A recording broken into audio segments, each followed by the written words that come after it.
لیراک مثلک الاحمق. فرمایا کیا نبی کے دور میں ہر ایک کو کرتا میسر تھا کیا؟ نبی کے دور میں کرتا کہاں ہوتا تھا؟ اتنی غربت تھی کہ ایک ہزار میں ہی لوگ نماز پڑھتے تھے. تو کیا تمہیں اتنا نہیں پتا؟ نبی کے دور میں کہاں سے دو دو کپڑے لوگوں کے پاس آتے تھے؟ آج آپ کے لیے ٹھیک نہیں ہے کہ آپ بغیر قمیض کے نماز پڑھیں. خوب سمجھ لیں, صرف حدیث دیکھ کے مسئلہ نکال لینا یہ عوام کا کام نہیں ہے, یہ مجتہدین کا کام ہے. ان کی نظروں میں ساری حدیثیں ہوتی ہیں, ہر پہلو سے وہ غور کرتے ہیں. یہ تو آج کل ایک بدعت چل پڑی ہے کہ جو بھی اٹھتا ہے بس حدیثوں کے 2-4 ریفرنس اس کو یاد ہوتے ہیں اور وہ مسئلے بیان کرنا شروع کر دیتا ہے. لوگوں نے تو یہ کہنا شروع کر دیا کہ کھڑے ہو کر پیشاب کرنا سنت ہے, کیونکہ بخاری میں آتا ہے کھڑے ہو کے پیشاب کیا. یہ ونس اپون اے ٹائم ایسا ہوا ہے. حضرت عائشہ کے کتنے سخت الفاظ ہیں کہ جو یہ کہے کہ نبی نے کھڑے ہو کر پیشاب کیا کبھی تصدیق نہ کرو. وجہ اس کی ہے کہ نبی کا یہ عام معمول نہیں تھا. پھر بھی ہم کہتے ہیں کہ ایک دفعہ کیا ہے نبی نے اور صحیح سند سے ثابت ہے, تو ونس اپون اے ٹائم ایسا ہو گیا, اس میں کوئی عذر ہو سکتا ہے. یہ بھی ہو سکتا ہے بتانے کے لیے کہ بھائی یہ ایک پہلو بھی سیرت کا ایک دفعہ سامنے آئے, کیونکہ ہر جگہ آپ کو بیٹھنے کے لیے جگہ میسر نہیں ہوتی. لیکن اس کو سنت قرار دینا اس ایک حدیث کی روشنی سے تھوڑی ہوگا. سنت تو جو عام معمول ہوتا ہے وہ سنت ہوتا ہے, کچھ مستثنیات ہوتے ہیں. تو اب میں یہ عرض کر رہا تھا کہ نبی صلی اللہ علیہ وسلم کی لباس پیون زدہ, آپ کی خوراک ناغے فاقے, سادہ سواری, گھر میں کوئی ڈنر سیٹ نہیں, ایک پیالہ ہے اسی میں پانی بھی پیا جائے گا, اسی میں دودھ بھی پیا جائے گا, اسی میں کھانا بھی کھایا جائے گا. ہمارے یہاں کتنے کتنے ڈنر سیٹ ہوتے ہیں. چاول کا چمچ الگ ہے, قورمے کا الگ ہے, اور اس کا ڈونگا الگ, اس کا ڈونگا الگ, اس کا ڈونگا الگ, اس کا ڈنر سیٹ ہی کا ایک نہ ختم ہونے والا سلسلہ ہے. تو ہمارے نبی نے ایسی سادہ زندگی کیوں تھی؟ اب 2 وجہ ہو سکتی ہیں. یا تو آپ کے پاس پیسہ ہی نہ ہو. کیا خیال ہے بھائی؟ بھائی اسلام کہتا ہے کہ جو اپنے اوپر خرچ نہیں کرتا وہ کنجوسی سے بھی اوپر کے لیول پر ہے. شہی ہے وہ, شین ہا. لیکن یہ اس کے لیے جس کے پاس پیسہ ہو نا, ہے ہی نہیں تو کیا کرے گا؟ اب ایک آدمی بیچارہ پھٹ پٹی سی موٹر سائیکل میں گھوم رہا ہے, آپ نے پوچھا تو ایک نمبر کا کنجوس ہے. مفتی صاحب نے بیان میں کہا تھا کہ جو اپنے اوپر بھی خرچ نہ کرے وہ کنجوس ہے. تو کیسی بائک میں گھوم رہا ہے؟ وہ کہے بھائی خرچ کہاں کروں, میرے پاس پیسے ہے ہی نہیں, یہ بھی ادھار لی ہوئی ہے کسی سے میں نے. تو اب آپ بتاؤ ایسے شخص پہ کنجوسی کا تانا دیا جا سکتا ہے؟ نہیں دیا جا سکتا, ہے ہی نہیں. تو اگر ہم یہ کہتے ہیں ہمارے نبی صلی اللہ علیہ وسلم مسکین تھے, غریب تھے, آپ کے پاس پیسہ ہی نہیں تھا, تو اس لیے آپ نے خرچ بھی نہیں کیا, کھانے کے پیسے ہی نہیں ہیں, تو بھائی 40 دن چولہا نہیں جلے گا. آپ کے کپڑے پیون زدہ اس لیے ہیں کہ کپڑے سینے کے یا کپڑا نیا لینے کے پیسے ہی نہیں ہیں, تو اس لیے مجبوراً وہی کپڑے پہنے, پرانے کپڑے. تو اگر ہم یہ بات کرتے ہیں تو ایک اور اشکال ہوتا ہے پھر, بھائی یہ بات تو اس لیے درست نہیں ہے. والضحیٰ واللیل اذا سجا میں اللہ نے کیا فرمایا؟ ووجدک عائلا فاغنا. اے نبی آپ مسکین تھے, غریب تھے, اللہ نے آپ کو غنی کر دیا. حضرت خدیجہ سے جب آپ کا نکاح ہوا تو حضرت خدیجہ کے پاس پیسہ تھا مزاربت کے لیے, وہ پیسہ انویسٹ کے لیے آپ کو کوئی ایماندار شخص چاہیے تھا, اور نبی صلی اللہ علیہ وسلم کی امانت اور صداقت مشہور تھی. آپ نے ان سے نکاح کیا کہ میرا پیسہ آپ انویسٹ کریں گے, کاروبار کریں گے, اور پروفٹ آپس میں ہم دونوں کیا کریں گے؟ شیئر کریں گے. اس نکاح کے بعد اللہ کہتے ہیں کہ نبی ہم نے آپ کی غربت کو دور کر دیا. تو پھر اشکال لوٹ کے آ جاتا ہے, بھائی جب نبی صلی اللہ علیہ وسلم غریب بھی نہیں تھے تو پھر جو کی روٹی کیوں کھا رہے ہیں؟ 40 دن کھجور پہ گزارا کیوں کر رہے ہیں؟ کھجور پانی پہ گزارا چلتا تھا 40 دن. اور ہمارے نبی کا کھانا بھی تو دیکھو, شدید بھوک لگی ہے تو ایک چیز تھی جس سے پیٹ بھرا جاتا تھا, یا تو کھجوریں کھا لی اور پانی پی لیا, یا دودھ پی لیا. دودھ جس حدیث میں بھی ہمیں ملتا ہے نا، کھانے کے ساتھ نہیں ملتا. دودھ کو ہمارے نبی نے کھانے کے طور پہ استعمال کیا ہے. آج دودھ جو لوگوں کو فائدے کے بجائے نقصان پہنچا رہا ہے نا، اس لیے پہنچا رہا ہے کہ 2 پراٹھے کھانے کے بعد 1 گلاس دودھ کا ڈاکٹر مشورہ دیتے ہیں کہ کائنڈلی صبح ناشتے میں آپ 1 گلاس دودھ لازمی پیا کریں. تو آپ نے کیا، اور وہ بھی ڈبے کا پی رہے ہوتے ہیں، تو تھوڑے دن میں ڈبے جیسے بن جاتے ہیں. اور ڈبہ جیسے کبھی کبھار لیک بھی ہوتا ہے نا، تو ایسے ہی انسان بھی کیا ہو جاتا ہے، ڈبے کی طرح بننے کے بعد کیا ہو جاتا ہے. دودھ یہ کھلا پیا کرو، بار بار کہتا ہوں.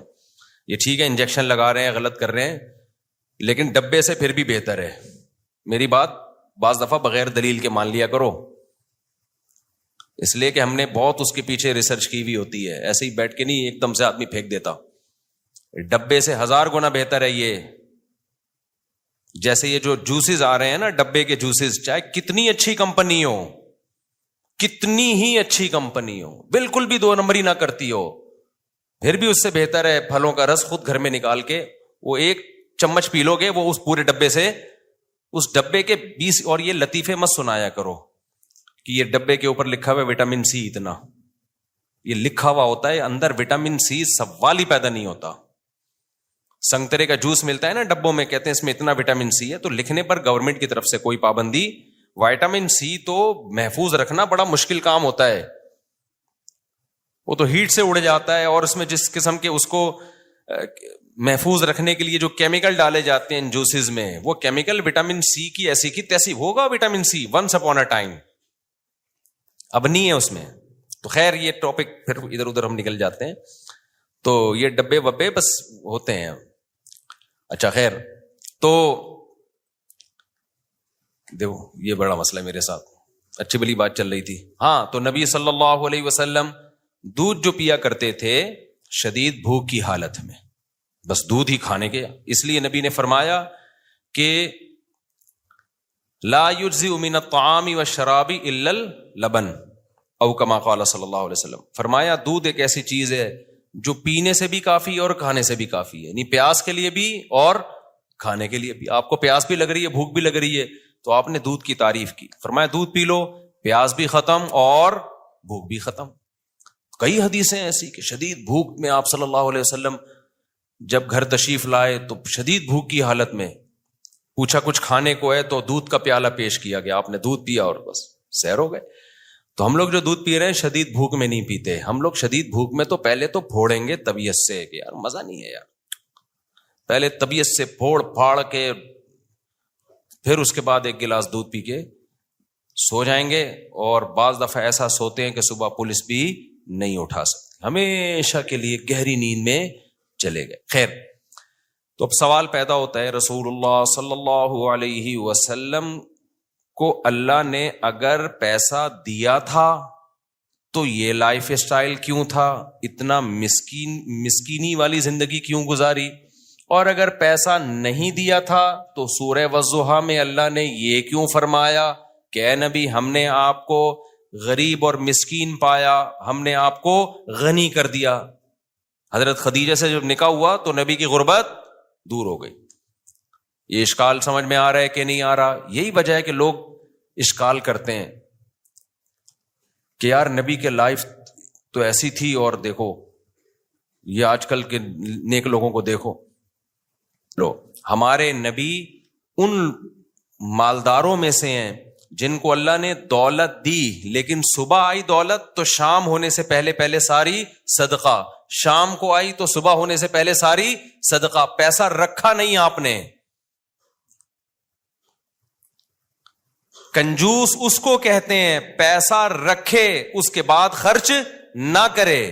یہ سب سے اعلی مقام ہے جس پر اللہ نے سید الانبیاء کو فائز کیا تھا کہ پیسہ ہے مگر شام ہونے سے پہلے سارا بولو صدقہ. شام کو آیا تو صبح ہونے سے پہلے سارا صدقہ.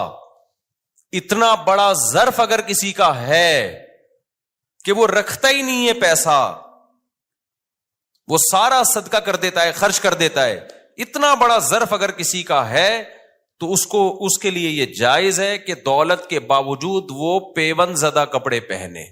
اس کے لیے جائز ہے کہ وہ دولت ہو اس کے پاس اور وہ صبح خرچ کر کے شام کو فاقے پہ گزارا کرے. تو جس کا ظرف اتنا بڑا ہے اس کے لیے یہ لائف اسٹائل بھی کیا ہے؟ جائز ہے. لیکن اتنا بڑا ظرف آج کل مارکیٹ میں کیا چل رہا ہے بھائی؟ شارٹ چل رہا ہے. اور ہر ایک کے لیے سوٹیبل بھی نہیں ہے. مارکیٹ میں ہو بھی تو بھی اس کو اپریشیٹ نہیں کیا جائے گا.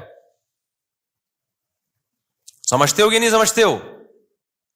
وجہ اس کی یہ کہ نہ نبی جیسا حوصلہ ہے آج، نہ نبی جیسی صحت ہے لوگوں کی، اور نہ گھر والوں کا وہ حوصلہ ہے جو نبی کی زوجات کا حوصلہ تھا. آپ یہ توکل کر لو گے آپ کے بیوی بچے کہاں آپ کے ساتھ گزارا کریں گے؟ تو میں یہ عرض کر رہا تھا کہ ہمارے نبی صلی اللہ علیہ وسلم کو اللہ نے دولت دی مگر آپ نے رکھی نہیں، جس کی وجہ سے ہمارے نبی کا لائف اسٹائل ایسا تھا کہ اس میں عیش و عشرت کا کوئی سامان نہیں تھا. لیکن اگر کسی نے پیسہ رکھا ہو پھر اگر وہ استعمال نہ کر رہا ہو تو یہ کنجوسی کا اعلیٰ درجہ ہے. شریعت اس کو پسند نہیں کرتی. آج لوگ پیسہ رکھتے ہیں، پیسے ان کے پاس جو ہے نا وہ فراری رکھنے کے ہیں اور گھوم رہے ہیں پھٹ پٹی پر، اور جب ان سے پوچھا جائے کہ یار یہ تمہارا لائف اسٹائل کیسا ہے تو جواب دیتے ہیں ہمارے نبی کی زندگی کیا تھی؟ سادہ تھی. تو بھائی ہمارے نبی کے اکاؤنٹ میں پیسے نہیں ہوتے تھے، آپ کے تو اکاؤنٹ میں پیسے ہیں، آپ کے تو بحریہ ٹاؤن میں پلاٹ ہیں، پھر جو کی روٹی کھا رہے ہوتے ہیں. ہمارے حضرت ایک دعوت میں گئے، ایک پیر صاحب نے نا، مرید نے دعوت کی، مرغے رکھ دیے، نہاریاں، اور وہ ایک پیر صاحب جو تھے اس کے جاہل پیر تھے، وہ پیر صاحب نے کہا یہ کیا رکھا اتنا کھانا، ہمارے نبی تو جو کی روٹی کھایا کرتے تھے، یہ کیا مرغے پکا کے اور بریانی اور نہاری، یہ کیا ہے یہ؟ تو حضرت نے فرمایا یہ آپ کے لیے نہیں ہے، یہ میرے لیے. آپ ان کے لیے بھائی کوئی مسور کی دال لے آ بنا کے.